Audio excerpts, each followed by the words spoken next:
வணக்கம் ஃப்ரெண்ட்ஸ். இன்றைக்கி இந்த வீடியோவில் என்ன பார்க்குறீங்கன்னா, புளியோட ப்ராசஸ்ஸுங்க. பாருங்கள், புளி வந்து தொட்டு எடுத்து இப்படி காய வச்சுக்கிறேங்க. இந்த காய வச்ச புளியை வந்து கொஞ்சம் நேரம் நிழலில் உலர்த்தி அதுக்கப்புறம் வந்து இந்த மாதிரி வந்து சுத்தியில் வந்து தட்டி எடுத்து போட்டுக்கணுங்க.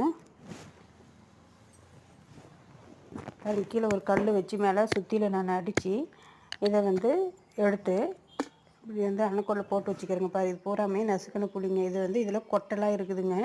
இப்போ இது வந்து கொட்டையை நான் தனியாக எடுக்கணுங்க. கொட்டையை தனியாக எடுத்து இதை வந்து கொஞ்ச நேரம் வெயிலில் காய வைக்கணுங்க. அப்போ தான் வந்து நல்லாயிருக்குங்க. பாருங்க, இதெல்லாம் கொட்டையை எடுத்து போட்ட புளிங்க. இது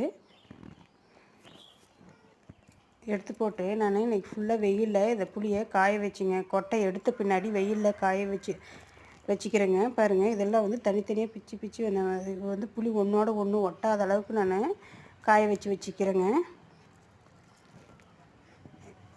இதை வந்து நான் இப்போ காஞ்ச பின்னாடி பக்கெட்டில் ஃபில் பண்ணி வைக்கிறேங்க. பக்கெட்டில் பாருங்கள், ஒரு பேப்பர் போட்டு வச்சுருக்குறேங்க.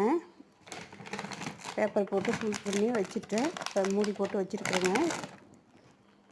இதை வந்து ஒரு வருஷத்துக்கு வந்து இதே மாதிரி இருக்குங்க. அப்புறமா கருப்பாயிரும். இந்த வீடியோ பிடிச்சிருந்தால் லைக் பண்ணுங்கள், ஷேர் பண்ணுங்கள், சப்ஸ்கிரைப் பண்ணுங்கள். நன்றிங்க.